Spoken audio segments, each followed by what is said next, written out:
इस सभागार में विराजमान महिला समिति की समस्त पदाधिकारी बहनें, मेरे समक्ष विराजमान आदरणीय राज्य प्रभारी दीदी जी और यहाँ पर विराजमान कार्यक्रम का इतनी कुशलता से संचालन कर रही और अनेक प्रतिभाओं से संपन्न है।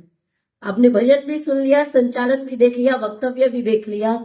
तो ऐसी आदरणीय गीता जी और जिनके आह्वान पर उपस्थित हो ऐसे आदरणीय वेदपाल जी, यहाँ पर विराजमान सभी श्रद्धेय मातृशक्ति, आइए थोड़ी सी चर्चा आपके समक्ष करूंगी। आप सभी इतने सुंदर समय को छोड़ करके अगर आज हमसे पूछा जाए कि सबसे कीमती क्या है, समय है।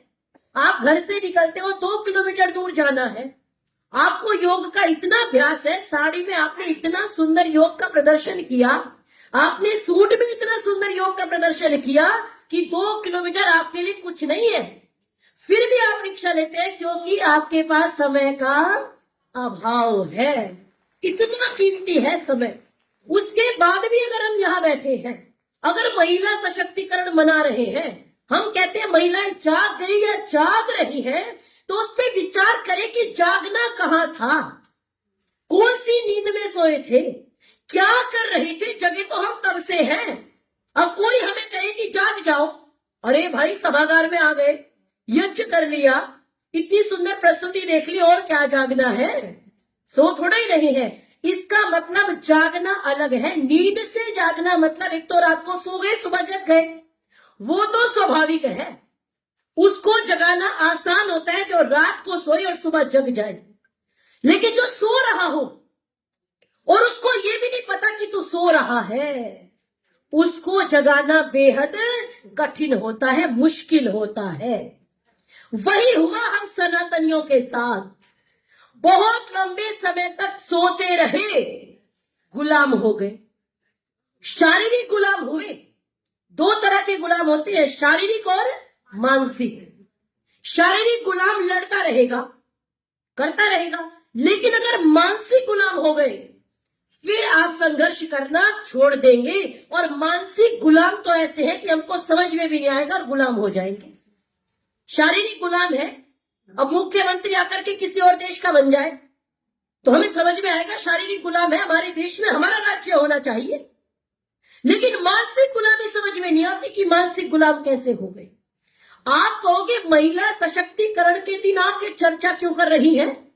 आज तो हमको अच्छा अच्छा बताइए, महिलाओं ने ये कर दिया, महिलाओं ने वो कर दिया, महिलाओं ने श्री राम को जन्म दिया, महिलाओं ने भगत सिंह को जन्म दिया, महिलाओं ने लक्ष्मण जैसा पुत्र उत्पन्न किया, महिलाओं ने भरत जैसा पुत्र उत्पन्न किया, राम राज्य जैसा राज्य माता कौशल्या के कारण आया कि 14 वर्ष तक खड़ाऊ राज्य करती थी। ये किया है महिलाओं ने। मैं कहती हूँ बहुत अच्छे। रावण को जन्म देने वाली कौन थी, वो विचार कीजिए।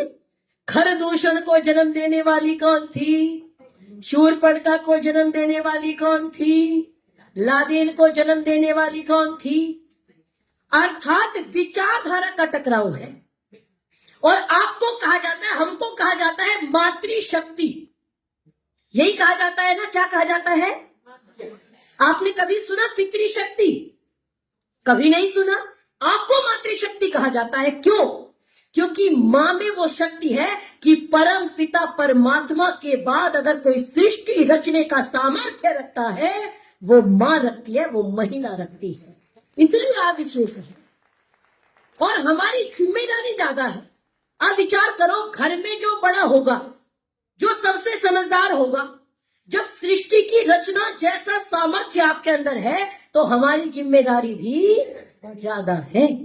इसीलिए कहा जाता है बालक के 3 गुरु हैं, माता पिता और आचार्य। लेकिन पहला गुरु कौन है जी? मां है।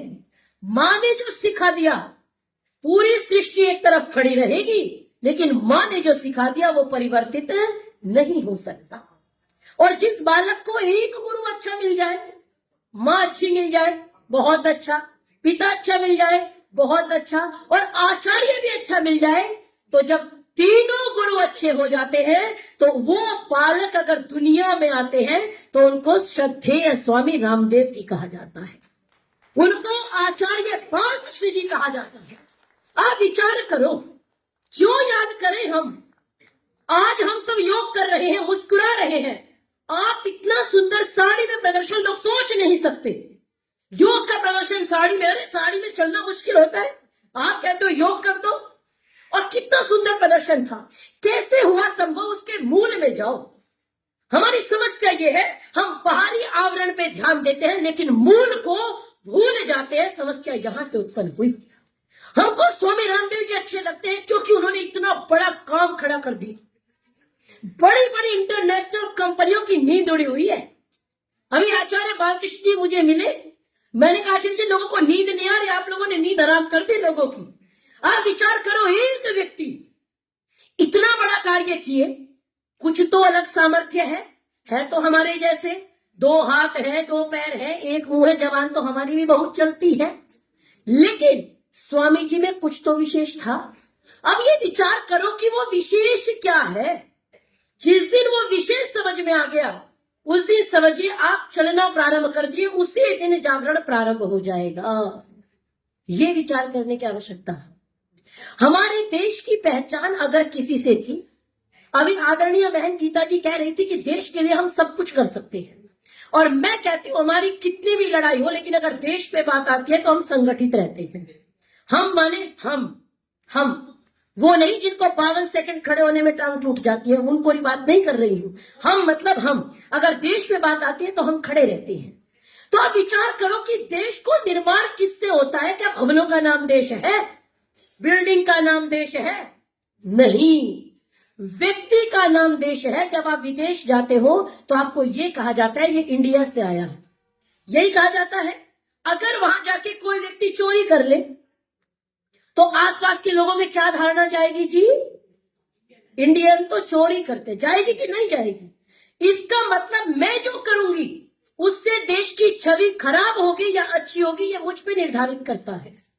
और भारतवर्ष की पहचान अगर किसी से है तो भारतस्य प्रतिष्ठे द्वे संस्कृतम संस्कृतिस्तथा।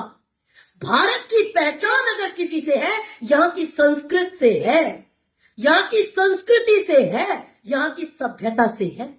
याद रखिए, जापान कोरिया बहुत अच्छी कार बना सकते हैं, लेकिन संस्कार अगर कोई दे सकता है तो भारत दे सकता है।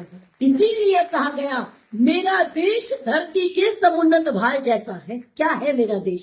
क्यों करें इसकी रक्षा?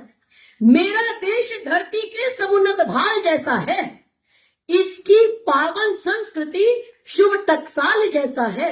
और कोई कह दे संसार को पावन शिवाला, अगर कोई कह दे संसार को पावन शिवाला, तो मेरा देश पूजा में सजे थाल जैसा है। तो मेरा देश पूजा में सजे थाल जैसा है।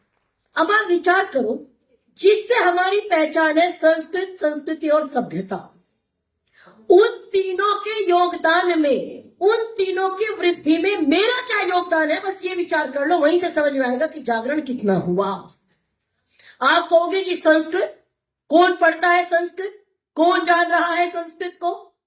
यही विचार आता है। अब तो हिंदी भी नहीं आती तो गर्व महसूस होता है, अरे जी मेरा बच्चा हिंदी नहीं जानता। आप इंग्लिश में बात करो, यही कहते हैं ना, आप इंग्लिश में बात करो, इसको हिंदी नहीं आती। ये बात वो कह रही है जो माँ है, और हिंदी को क्या कहते हैं? माँ है हिंदी। मैं किसी भाषा का विरोध नहीं कर रही, लेकिन दुनिया की माँ कितनी भी प्यारी हो, मैं उनको माँ कहूंगी, लेकिन सबसे पहले मैं अपनी माँ को माँ कहूंगी। अगर नहीं कह पा रही तो मैं कृतज्ञ हूं। इसीलिए अगर हिंदी को माँ कहा जाए, आप ये विचार करो, अरुणाचल का व्यक्ति है, साउथ का व्यक्ति है, वहां भी वही वेद पाठ होता है, हमारे यहाँ भी वही वेद पाठ होता है, ऋग्वेद, यजुर्वेद, सामवेद, अथर्ववेद। अगर यहाँ का पढ़ेगा मेरठ का व्यक्ति तो वो भी वही पढ़ेगा, और अगर दिल्ली का पढ़ेगा तो वो भी वही पढ़ेगा, अरुणाचल का पढ़ेगा वो भी वही पढ़ेगा। भाषा, स्वामी दयानंद कहते हैं, भाषा हमको एक सूत्र में पिरो सकती है, और वो भाषा हिंदी भाषा है। आप विचार करो, संस्कृत की तो बात छोड़ दो, फिर कहते हैं हम सनातनी हैं, यही कहते हैं ना जी। मेरे विचार थोड़े से आपको कटु लगेंगे, क्यों? क्योंकि ज्यादा मीठा खाने से शुगर की संभावना हो जाती है। आपको नहीं होगा क्योंकि आप योग करते हो, फिर भी आप ये समझिए मैं नीम का काम करने के लिए उपस्थित हूं, क्योंकि अगर पिछले 270 सालों में मेरे देश के 13 टुकड़े हो जाएं, तो मातृशक्ति विचार नहीं करेगी तो करेगा कौन? बालक की प्रथम गुरु विचार नहीं करेगी तो करेगा कौन? ये विचार करने की आवश्यकता है। कहते हैं ना स्वामी रामदेव जी, मदमस्त फकीरी धारी है अब एक ही गुरु, जय जय भारत। उन व्यक्ति से प्रेरणा लेनी चाहिए, सबसे पहले गुरुकुल में पढ़े। स्वामी रामदेव जी, हम कहते हैं ना गुरुकुल का विद्यार्थी क्या करेगा? आज भी जिस गुरुकुल कालवा में उन्होंने अध्ययन किया है, आज भी वहां महिलाओं का प्रवेश नहीं होता। आप कभी उस गुरुकुल कालवा की भूमि के दर्शन कीजिए। गुरुकुल में बैठ के पढ़े विद्यार्थी जो कहते हैं संस्कृत रोजगार नहीं दे सकती। मैं कहती हूं एक ब्रह्मचारी स्वामी रामदेव जी, आचार्य बालकृष्ण जी, दो व्यक्ति ने निकल के डंका बजा दिया कि नहीं बजा दिया। और योग जिसको विदेशी अपना कहने लगे थे, क्योंकि मैंने कहा ना मानसिक गुलाम है, हमको योग पसंद नहीं आया जब तक महर्षि पतंजलि का योग रहा। वो तो भला हो स्वामी रामदेव जी का, हमको अब समझ में आया कि घर घर योग पहुंचाना है। जब स्वामी रामदेव जी ने आंदोलन चलाया, अलख जगाई, घर घर जाके द्वार खटखटाए, तब हमको समझ में आया कि नहीं, योग तो करना है। और आज हम लोगों को, आप तो फिर भी सही है, ऐसे ऐसे लोग मैं जानती हूं कि 8,000 में क्लास लेने में समस्या नहीं होती। और वही संस्कृत के साथ होने वाला लिख के रखिए, जब तक हम हैं, हमारे पास है, तब तक हमको अभिमान नहीं होगा, क्योंकि हम मानसिक गुलाम है। आज 10 जनवरी से विद्वान बुलाने पड़ जाए, हमको तुरंत समझ में आएगा संस्कृत का तो बहुत बड़ा वहां पे विदेशी पढ़ रहे हैं। आप विदेश जाके देखो, वेदों पे रिसर्च हो रही है, और हमारे पास वेद है, हम खोलना भी नहीं चाहते। संस्कृत एक ऐसी भाषा है, राजा भोज का समय था, पहले प्रत्येक व्यक्ति संस्कृत बोलता था। राजा भोज के समय में एक पंडित का परिवार आया, उस ब्राह्मण परिवार का नाम था लक्ष्मीधर। उन्होंने कह रखा था, अगर मेरे राज्य में कोई भी मूर्ख होगा उसको बाहर कर दिया जाएगा, चाहे वो किसी भी जाति का है, मुझे कोई मतलब नहीं। और कोई विद्वान होगा, चाहे वो कोई भी हो, वो रहेगा। तो लक्ष्मीधर पंडित आया, उसने कहा मुझे अपना परिवार रखना है जी, आप मुझे बताइए कहां रखूं, मैं आपके राज्य में आया हूं। तो राजा ने कहा सेनापति से, ढूंढ के लाओ कोई व्यक्ति। अब की तरह तो नहीं था, रोहिंग्या आ जाओ, चाहे कोई आ जाओ, धर्मशाला है, सब रह लो। उन्होंने कहा नहीं, एक व्यक्ति को पकड़ के लाओ, जो पढ़ता नहीं है उसको बाहर करेंगे, इस विद्वान परिवार को रखेंगे। अब उनका सेनापति जाकर के एक जुलाहे को लेके आया। जुलाहा अर्थात जो बीनता है, आपने देखा होगा, अब तो कम हो गया, पहले कंबल बीनने वाला, ये करने वाला सब जुलाहा करता था। तो जाकर के राजा भोज का सेनापति एक जुलाहे को लाया। उसने कहा महाराज ये है, इसको आप बाहर कर दो। तो उन्होंने कहा अच्छा पढ़ते लिखते नहीं हो, आप विचार करो, राजा भोज के समय का जुलाहा, वो कहता है काव्यम करोमि, राजा से संस्कृत में बात करता है, काव्यम करोमि। और इतनी आसान है, अगर आप थोड़ी सी भी दिमाग लगाओगे आपको तुरंत समझ में आएगा, मुझे हिंदी भी बताने की जरूरत नहीं पड़ेगी। काव्यम करोमि, काव्य करता हूं, नहीं चारुतरम करोमि, अच्छा नहीं कर पाता हूं। कितनी प्यारी बात, काव्यम करोमि नहीं चारुतरम करोमि। काव्य तो करता हूं, श्लोक लिखता हूं, लेकिन अच्छा नहीं लिख पाता हूं। लेकिन यत्ना करोमि, अगर प्रयत्न करता हूं तो चारुतरम करोमि, अच्छा भी कर लेता हूं। भोपाल मोली मणि पंडित पादपीठा, अर्थात अनेक राजाओं के आपके चरणों में मुकुट झुकते हैं, ऐसे हे राजा।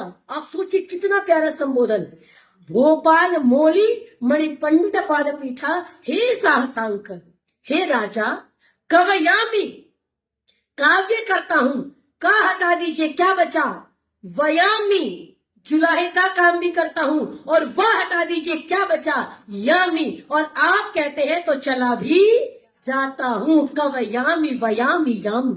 आप जुलाहे की भाषा देखो। और उसके बाद भी राजा कहते हैं थोड़ा और पढ़ो और अपने घर जाओ, ठीक है इसको रहने दो, लक्ष्मीधर पंडित को भी रख लो।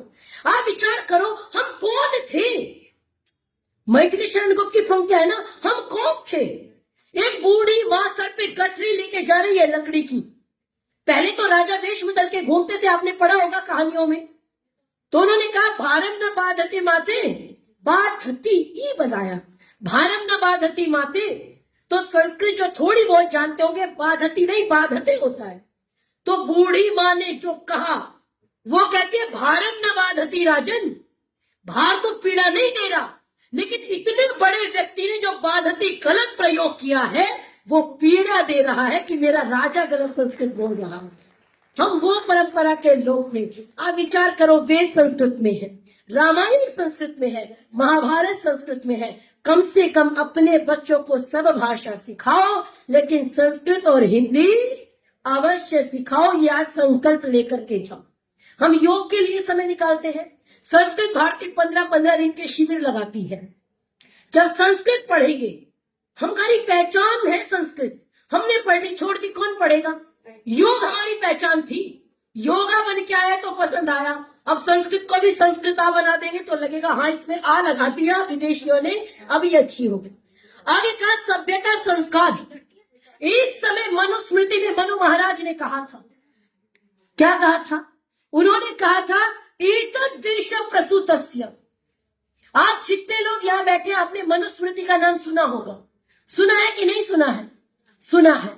और अधिकतर हमको ये सुनाया जाता है कि मनुस्मृति महिलाओं का विरोध करती है, सम्मानित नहीं करती, यही सुना है। और मैं कहती हूं अगर एक झूठ को 100 बार बोल दिया जाए तो वो सच हो जाता है। वही हमारे साथ हो रहा है।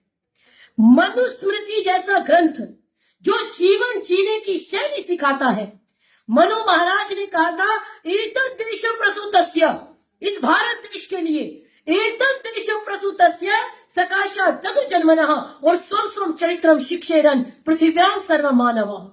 अर्थात इस भारत देश से गांव नहीं कहा, शहर नहीं कहा, मोहल्ला नहीं कहा, राज्य नहीं कहा, उन्होंने कहा कि इस भारत देश से पूरी पृथ्वी के मानवों को, कितनी बड़ी बात है, पूरी पृथ्वी के मानवों को अपने अपने चरित्रों की शिक्षा लेनी चाहिए। मनु महाराज कहते हैं मनुस्मृति में। और अभी आज की घटना है, सुबह का अखबार आपने खोला होगा, एक समय वो था कि पूरी पृथ्वी के मानवों को अपने अपने चरित्रों की शिक्षा लेनी चाहिए। एक आज का समय है कि हमारे देश के कर्नाटक राज्य के हम्पी जगह में, कहां पे जी? कर्नाटक राज्य में हम्पी जगह में इजराइल की महिला आई और उनके साथ हमारे देश के लोगों ने क्या किया वो विचार करके पढ़ लीजिएगा आज का अखबार। एक समय लोग चरित्रों की शिक्षा लेते थे और आज के समय 11 बजे कोई महिला अगर नदी के किनारे, नहर के किनारे घूम रही है और अकेली नहीं है, 3 महिलाएं हैं वो और उनके साथ 3 पुरुष हैं, पुरुष को नहर में धक्का देके उन महिलाओं के साथ इतना गलत किया। आप विचार करो, इजराइल की महिला अपने देश में हमारे देश का क्या नाम लेके जाएगी? ये जागरण की आवश्यकता है। हम कितनी भी गा लें, लेकिन जब तक अपने संस्कार नहीं सुधारेंगे, मैं कहती हूँ गलती बच्चों की नहीं है। आपकी 12वीं कक्षा की छात्रा अगर सलीम के लिए करवा चौथ का व्रत करती है तो गलती बच्ची की नहीं है, बच्ची की मां की गलती है। कारण आप कहोगे जी कितना कंट्रोल करें, कितना कंट्रोल करें, कहां जा जाके देखें। अभी 12वीं कक्षा के पेपर चल रहे हैं, आपको पता होगा, यूपी बोर्ड के, पता है ना? 12वीं कक्षा यूपी बोर्ड, 4 दिन पहले की घटना। मां ने बच्चियों को भेज दिया जाओ स्कूल में चली जाओ, और वो बच्चियों को छोड़ने 2 लड़के आए, 2 लड़कियां थी, 2 लड़के आए। वो बच्चियां जब चल रही थी तो उनके पैर एड़े टेढ़े पड़ रहे थे, तो पुलिस वालों ने लड़कों को पकड़ा, तुम कौन, तुम रुको। इसलिए बता रही हूं कि सशक्तिकरण के दिवस पर भी अगर याद नहीं किया तो याद रखिए हाथ से जमीन निकल जाएगी, पता नहीं चलेगा। बंटवारे का कारण यही होता है, बच्चे उनके और बड़े हमारे, बड़े खत्म हो जाएंगे, बच्चे रहेंगे नहीं, बचोगे कैसे? विचार करो, 12वीं कक्षा की छात्रा बच्ची तो है अभी, पुलिस वालों ने रोका, तुम दोनों कौन? उन्होंने कहा जी हम भाई हैं। पुलिस वालों ने जब डांटा और सख्ती की तो पता लगा ये तो आधार कार्ड भी दूसरे मजहब के हैं। और वो लड़कियां जो दोनों माँ बाप के सपनों को पूरा करने निकली, वो लड़कियां पेपर से पहले, 12वीं के पेपर से पहले उन दोनों के साथ पार्टी करके आई और दारू पी के आई और उसमें उनको नशे की दवाई पिला दी। और ये एक घटना नहीं है, मैंने तो केवल टच किया है, बस थोड़ा सा आपको बताया हमारे आसपास मोहल्ले में झांक के देखिएगा, यही चल रहा है, लेकिन जागरूक नहीं है। याद रखिए, जलते घर को देखने वालों उसका छप्पर आपका है। अगर मेरी बेटी 12वीं कक्षा की छात्रा करवा चौथ का व्रत रख रही है, क्यों रख रही है? आप भूल में जाओ, आपको पता चलेगा। माँ को फुर्सत ही नहीं है, माँ ने इंस्टाग्राम पे आईडी बना ली है, माँ को लगता है तुमको देखने आ रहे, तुमको देखने नहीं, शरीर का प्रदर्शन कर रहे हैं, इसलिए आ रहे हैं। विचार कीजिए, बात कड़वी है। हम तो बोल भी पा रहे हैं। एक व्यक्ति ने कहा आप तो बोल लेते हैं, हम बोलेंगे तो हमको तो बाहर ही कर देंगे घर से। आप तो बोल रही हैं, आप क्या संदेश दे रहे हो? इंस्टाग्राम पे रील बनाओ, अच्छी बनाओ ना, वेद मंत्र सुनाओ ना, जागो बहनों बताओ ना, योगा कराओ ना, क्यों नहीं कराते? ऐसी ऐसी अधेड़ उम्र की महिलाएं, और आपको लगता है ये देश बचाएंगी, ये धर्म बचाएंगी? और उनको देख के आप कहोगे हमको क्या समस्या होगी, वो तो अपना कर रही है, हमें क्या मतलब? वही है ना, अब तो हम 18+ हो गए, हमको कोई नहीं टोक सकता। यही कहते हैं ना। आप विचार करो, मेरी आपकी बच्चियां कहाँ रहेंगी? इसी सोसाइटी में रहेंगी, वो भी इंस्टाग्राम चलाएंगी, वो भी देखेंगी। अगर प्रदर्शन करने से ज्यादा पैसे आ जाते हैं तो पढ़ाई क्यों करनी? विचार करो, इतनी बड़ी बीमारी है, अगर समय रहते नहीं सुधरे तो ये आग हमारे घरों तक आएगी। जलते घर को देखने वाला फूस का छप्पर आपका है, और आग के पीछे तेज हवा है, आगे मुकद्दर आपका है। उसके कत्ल पे मैं भी चुप था, मेरा नंबर अब आया, और मेरे कत्ल पे आप भी चुप है तो अगला नंबर आपका है। मेरे कत्ल पे आप भी चुप है तो अगला नंबर आपका है। अपनी बेटियों को झांसी की रानी की कहानी सुनाइए। माँ जो चाहे, आप गायत्री मंत्र याद कराओ, आप वेद मंत्र याद कराओ, हम तो नहीं बताते मंत्र। अभी तो 12th में है जी, अभी तो इसको धर्म अधर्म से मतलब ही नहीं। अभी तो मंदिर जाए क्या मतलब? बुढ़ापे में धर्म कर लेगी, फिर धर्म करने के लायक ही नहीं रहेगी। हमने आपने अपनी बेटियों को धर्म नहीं सिखाया, इसीलिए दूसरे ने उनको अधर्म सिखा दिया। ये याद रखिए, एक षड्यंत्र के तहत। और याद रखिए, जो षड्यंत्र को नहीं समझता, जो चालाकी को नहीं समझता, क्या कहेंगे? प्यार मजहब नहीं देखता। ये वाक्य बहुत हमारी बेटियों को पढ़ाया जा रहा है। क्या बताया जाता है?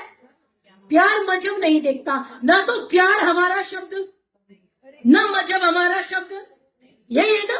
आप सुन के देखिए, प्यार मजहब नहीं देखता। मैं कहती हूं, अगर कृपया थोड़ी देर शांति बनाए रखिए, बस 10 मिनट में बोलूंगी। प्यार मजहब नहीं देखता, अगर नहीं देखता तो हमेशा हमारी ही बच्ची क्यों धर्म परिवर्तन करे?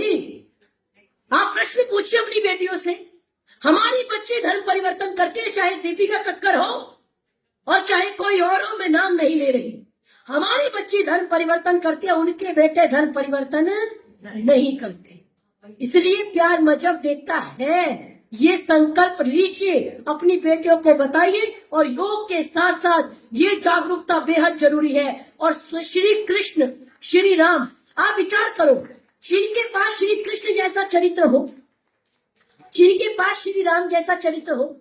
श्री कृष्ण योद्धा थे, पूरी जिंदगी जिस व्यक्ति के युद्ध के मैदान में कटी हो।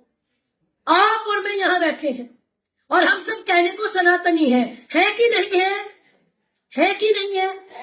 अब मैं प्रश्न नहीं पूछूंगी, मैं हाथ खड़ा करवाऊंगी, लेकिन आप अपने हृदय पे हाथ रख के खुद को उत्तर देना। आप में और हम में कितने लोगों ने आज तक, कुछ की आधी उम्र बीत गई, कुछ की 1/3 बीत गई, और कुछ बच्चे हैं। मैं ये पूछना चाहती हूँ, हाथ खड़ा मत करना, विचार करना, हम में से कितने लोगों ने आज तक रामायण और महाभारत आधी भी पढ़ी है? पूरी की तो मैं बात ही नहीं कर रही। चलिए, बहुत अच्छा, इधर के लिए तालियां जिन्होंने पढ़ी है एक बार, बहुत अच्छा। श्री कृष्ण, हमने जो एकता कपूर के सीरियल में देखा, हमको वो श्री कृष्ण समझ में आते हैं। एक योद्धा, जब उनका विवाह हुआ श्री कृष्ण का, तो माता रुक्मिणी ने कहा मुझे आप जैसा पुत्र चाहिए। जितने योद्धा आप हैं उतने योद्धा पुत्र चाहिए, हर पत्नी चाहती है। उन्होंने कहा योद्धा चाहिए, तो श्री कृष्ण ने कहा तुमको योद्धा पुत्र मिलेगा, लेकिन मेरे साथ 12 वर्ष तक तपस्या करनी पड़ेगी। महाभारत खोल के पढ़ी, और दोनों पति पत्नी ने जाकर के तपस्या 12 वार्षिकम 12 वर्ष तक तपस्या की, ब्रह्मचर्य का पालन किया। उसके बाद जो पुत्र उत्पन्न हुआ उसका नाम था प्रद्युम्न। और जब प्रद्युम्न चलते थे तो कभी कभी समझ में नहीं आता था कि श्री कृष्ण चल रहे हैं या प्रद्युम्न चल रहे हैं। तो अपने महापुरुषों के, अपने देवी देवताओं के सही स्वरूप को पहचानिए, अपने बच्चों को बताइए। सही में जागरण यही है, संस्कार संस्कृति, इसको पहचानिए। गुरुकुल शिक्षा, हम स्वामी रामदेव जी का गुरुकुल चल रहा है कि नहीं चल रहा है? प्रवेश के लिए लाइन लगती है कि नहीं लगती है? तैयार कराते हैं हम अपने बच्चों को कि हमारे बच्चे गुरुकुल में पढ़ सके, करते हैं। आज वही पद्धति को लौटाने की आवश्यकता है। आप विचार करो, कॉन्वेंट शिक्षा चल रही है कि नहीं चल रही है? राज्य तो दे दिया दूसरों के हाथों और शिक्षा के लिए बच्चे सौंप दिए किसी और को, और फिर कहते हैं धर्म की विजय हो अधर्म का। शिक्षा तो बच्चों की दे दी ईसाइयों को, और राज्य चला रहे हैं जिनकी आबादी ज्यादा है कि नहीं है? और 10 साल चुन लीजिए सरकार नहीं चुनेंगे आप, फिर आप विपक्ष में बैठेंगे, और फिर 10 साल बाद विपक्ष में भी नहीं बैठेंगे।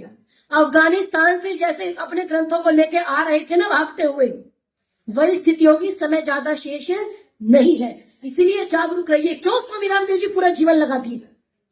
केवल योग के लिए नहीं, योग जीवन जीने की पद्धति का नाम है। पूरा जीवन लगा दिया हमारे लिए, अपनी संतान उत्पन्न नहीं की। कौन है उनकी संतानें? हम सब जो उनके संकल्प को आगे बढ़ा रहे हैं। आचार्य बालकृष्ण जी पूरा जीवन लगा दिया, उनके संकल्प को हमने कितना आगे बढ़ाया, कितना गुरुकुलों को योगदान दिया, कितना कार्य किया, कितना गौशालाओं को वृद्धि किया। ये विचार कीजिए, याद रखिए। अभी कह रहे थे ना, केवल नारों से रक्षा नहीं होती है, उसके लिए लगना पड़ता है। भारत माता की जय केवल नारों से नहीं होती। 23 साल के नौजवान फांसी का फंदा चूम गए, तब भारत माता की जय का अधिकार मिला है, ऐसे नहीं मिलता है। आप कहते हैं ना आजादी मिली, मिलता कुछ नहीं है, थाली में सजा के नहीं मिली। वीर भगत सिंह छोटे से बालक अपने पिता के साथ खेत में गए, पिता ने कहा वहां बोने लगे, तो उनके साथी बोले पिता के तुम्हारा बच्चा तो बड़ा होशियार है, बचपन से किसानी का काम कर रहा है, तुम्हारा तो बड़ा हाथ बटाएगा। क्या बोल रहे हो भगत सिंह? उन्होंने कहा पिताजी बंदूकें बो रहा हूं। किस लिए? अरे इन अंग्रेजों को देश से भगाना नहीं है। आप विचार करो, एक छोटा सा बच्चा, अभी तो छोटा है, उसको बंदूक का विचार कहां से आया? क्योंकि पूरा खानदान क्रांतिकारी था। हमारे बच्चे जाकर के अब्दुल के लिए व्रत कैसे रख लेती है? क्योंकि हमने वातावरण भाईचारे का दिया। हमने बताया नहीं कि भाई कौन और चारा कौन। अगर भाई और चारा अलग अलग समझाए होते तो समझ में आता। क्या कहेंगे? हिंदू मुस्लिम सिख ईसाई आपस में सब। मैं कहती हूँ पहले हिंदू भाई भाई बन जाओ। पहले खुद ही भाई को बनने को तैयार नहीं, सगे भाई से बोलचाल बन। और आज तो परिवारों में इतनी समस्याएं हैं, आप जिसका ना जानो वही अच्छा है। सही कह रही हूँ? जिसका ना जानो वही सही है। और सास से बहू पूछो तो बहू खराब, और बहू से पूछो तो बस। ये बात कह के वाणी को विराम दूंगी। यही चल रहा है ना हमारे समाज में। समाज की सबसे बड़ा पतन का कारण यही है। हमें विचार करना चाहिए देश की उन्नति कैसे हो, हमें विचार करना चाहिए गुरुकुल शिक्षा का प्रचार प्रसार कैसे हो, हमें विचार करना चाहिए स्वामी रामदेव जी के मिशन को आगे कैसे बढ़ाया जाए। हमको विचार करना चाहिए कि इनकी क्रांति की लौ में कैसे दीपक बन के आगे बढ़ जाए। ये विचार नहीं होता। घर को हमने एकता कपूर का सीरियल बना दिया। अगर कोई टीवी लगा के बिग बॉस तो एक तो वहां देखते हैं, अगर हमारे घरों में कैमरा लग जाए, एक बिग बॉस हमारे घरों में चलता है। और एक कटु सत्य और कहती हूं, जितनी भी आपको वामपंथी मिलेंगी, घर तोड़ू मिलेंगी, क्या कहेंगी? इस दुनिया में सारी समस्याओं की जड़ पुरुष है। यही है ना उनकी नजरों में। बस पुरुषों ने ये कर दिया, पुरुषों ने वो कर दिया, पुरुष ने फलाना कर दिया, पुरुष ने ढिकाना कर दिया। 99% आप लोग मेरी बात से एग्री करोगे कि अगर दहेज के लिए कोई कहता है, तो कभी सुना कि ससुर ने दहेज के लिए निकाल दिया? कभी सुना क्या? कभी दहेज के लिए या कभी भोजन खराब बन गया तो ससुर ने कुछ कहा क्या? किसी भी बहू से पूछना और आज संकल्प लेके जाना कि मेरे घर का माहौल तो मैं ठीक करूंगी, चाहे मैं सास हूं चाहे मैं बहू। आप विचार करो, घर का माहौल खराब होता है तो मानसिकता खराब होती है। और मानसिकता खराब होती है तो परिवार खराब होता है। कोई भी व्यक्ति काम पे जाएगा, भारत माता की जय घर से शुरू करो। अगर मेरा कोई व्यक्ति काम पे जा रहा है, आप आर्य समाज में आ रहे हो, आप इतने सुंदर कार्यक्रम में आ रहे हो, आप किसी का बना हुआ मुंह देख लो, आपको कितना गुस्सा आएगा? आएगा कि नहीं आएगा? और आप मुस्कुराते रहो, एक काम कम करो, कोई बात नहीं, बाद में हो जाएगा। हो जाएगा कि नहीं हो जाएगा? मुस्कुराहट बनाए रखो, नहीं तो टेंशन लेंगे, फिर कैंसर हो जाएगा, फिर डॉक्टरों को देंगे पैसा। यही करते हैं कि नहीं करते? योग मुस्कुराना सिखाता है, और मैं समझती हूँ इसीलिए योग से जुड़ना प्रत्येक महिला को अनिवार्य है कि जब आपको यहाँ की तैयारी करनी होगी, कभी आपको सुबह की तैयारी करनी होगी, तो आप व्यस्त रहोगे, और व्यस्त रहोगे तो इन पचड़ों में नहीं पड़ोगे। आज जितनी समस्याएं हैं, अगर हम महिलाएं, हम मातृशक्ति संकल्प ले ले कि मेरे घर में प्रत्येक व्यक्ति मुस्कुराएगा, तो मुस्कुराएगा कि नहीं मुस्कुराएगा? मुस्कुराएगा। आज सुबह उठिए, आप घर में माँ है, और माँ की जिम्मेदारी सबसे ज्यादा है। अगर माँ एक बार भी गुस्से में बोल दे सुबह उठते ही, आपका पूरा दिन खराब हो जाता है। आप संकल्प कीजिए, अगर मैं बहू हूं तो मैं कभी भी माँ से उल्टा नहीं बोलूंगी। आप कितना भी उल्टा बोल लो। मैं तो अक्सर क्या करती हूँ, अच्छा आपकी सास है, आप इनके साथ बदतमीजी कर लो, उल्टा बोल लो, जो करना है कर लो। क्या ये बहू बन जाएंगी? रहेंगी तो माँ, रहेंगी तो सास ही, रहेंगी तो आदरणीय ही। अगर प्यार से ही रखोगे तो कितना अच्छा लगेगा। घर में सबसे पहले रोटी बना के माँ को पूछ लो, माँ भोजन करोगी? आधा गुस्सा तो आदमी का खत्म हो जाएगा। और हमेशा सास भी ऐसी नहीं होती मुस्कुराए। अच्छा, किसी को मुंह ही बनाने की आदत है, फिर भी आप अपना काम करते रहो, आप वो काम मत दो। मेरा काम मुझे करना है, भोजन बनाना है। अब मैं पूछने जाऊं, माता जी भोजन करेंगी? रख दो बना के। आप फिर भी मुस्कुरा के, माता जी जब भूख लगे मुझे बता देना। जब हमें पता लग गया ये मेरी माँ है ना, ये मेरे पिताजी है, आप उनसे नाराज तो होके कुछ कर नहीं सकते ना, कर नहीं सकते। तो जब परिवर्तन नहीं कर सकते तो हाथ जोड़ के प्रतिदिन पैर छू लो, नमस्ते माता जी, सबसे पहले आप ही को प्रणाम है। तो घर में परिवर्तन होगा कि नहीं होगा? और अगर आप बहू हैं, आपकी जिम्मेदारी थोड़ी सी ज्यादा होती है, और सास है तो आप भी माँ बनिए। दोनों अगर प्यार से रहेंगे तो घर बचेंगे, घर बचेंगे तो परिवार बचेगा। टेंशन में लोग नहीं रहेंगे तो देश के लिए ज्यादा काम कर पाएंगे, ज्यादा उम्र मिलेगी। पहले के लोग 100-100 वर्ष जीते थे, और ये सब कार्य नारी का है। कोई दहेज के लिए पुरुष दुखी नहीं करता, कोई ताने पुरुष नहीं मारता, उसको तो टाइम ही नहीं बेचारे को। कौन करता है? हम सब करते हैं। अगर हम एकजुट हो जाए, और फिर क्या कहेंगे? हाँ जी, आप बहू से पूछो, उसकी सास हमेशा खराब रहेगी। जो वो बहू थी, और जब वो सास बन जाएगी तो वो सबसे अच्छी सास हो जाएगी। तो इसलिए अपने जीवन में परिवर्तन करो। अबला नहीं है, आप सबला हैं। आज नारी ने इतने बड़े बड़े कीर्तिमान स्थापित किए हैं, झांसी की रानी बनी है। अंतिम में 2 पंक्तियां समर्पित करके वाणी को विराम। मुझको अबला कहने वाले मुझे न किंचित पहचाने, मुझको अबला कहने वाले मुझे न किंचित पहचाने। मैंने बदल दिए युग युग के बंधन के ताने बाने। मैंने झांसी की रानी बन। कौन थी नारी? इतना आदरणीय स्थान था आपका, और आप कहते हो बराबर है। बराबर नहीं, आप तो आदरणीय है, लेकिन कोई केवल महिला है इसलिए आदरणीय, ऐसा नहीं हो सकता। हमारे कर्म क्या है? मैंने झांसी की रानी बन, स्वतंत्रता से प्यार किया, चूड़ावत की हाड़ी रानी बन निज सर का उपहार दिया। कारगिल और मैत्री बनकर वेद ग्रंथ का भाष्य किया, और फलकर के मध्यस्थ भारती ने पति गौरव बचा लिया। लोपा मुद्रा की गरिमा से बने हुए क्यों अनजाने, और मुझको अबला कहने वाले मुझे न किंचित पहचाने। वीर पद्मिनी के पतिव्रता की याद कीजिए, 16,000 रानियों का जौहर। एक तो वो थी, खिड़की ने कहा देखना चाहता हूं शीशे में, और 16,000 रानियों चल के मरी थी। लेकिन आज तो जरूरत ही नहीं है शीशे में देखने की, आपको सब इंस्टाग्राम पे मिलेंगे। वीर पद्मिनी के पतिव्रता की गौरवमयी कहानी है, और जौहर करके मरी रानियां सबको याद जवानी है। स्वामी भक्त पन्ना ढाए, स्वामी भक्त पन्ना ढाए अमिट हुई इतिहासों में, और जीजाबाई अमर हो गई वीर शिवा की श्वासों में। तरुणाई की भेंट जो दीपक पर परवाने, मुझको अबला कहने वाले मुझे न किंचित पहचाने, मैंने बदल दिए युग युग के बंधन के ताने बाने। सीता के तप और त्याग से, सीता माता, सीता के तप और त्याग से भारत का मस्तक ऊंचा, और कर्णवती ने युद्ध स्थल में पति के संग खंजर खींचा। सावित्री बनकर मैंने यम के छक्के छुड़ा दिए, और मदारसा बनकर राजपुत्र मैंने सन्यासी बना दिए। मैंने कितने दिए अनगिनत देश धर्म के दीवाने, और मुझको अबला कहने वाले मुझे न किंचित पहचाने। मैंने बदल दिए युग युग के बंधन के ताने बाने। जब जब संकट पड़ा देश पर, विचार कीजिए आज भी चल रहा है। हम पहले भी, अतीत तो महान था, भविष्य भी महान है, सुधर जाए वहां जो कि वर्तमान है। जब जब संकट पड़ा देश पर, मैंने सर्वस्व वार दिया और माथे का सिंदूर दिया। अनगिनत गोदी के लाल दिए, नहीं आज भी मैं हूं पीछे कर्तव्य कर्म अपनाने में, और है दर्शन प्रत्यक्ष हो रहे राजनीति के प्रांगण में। इंदिरा बनकर मैंने 1971 में बांग्लादेश हमने बनाया।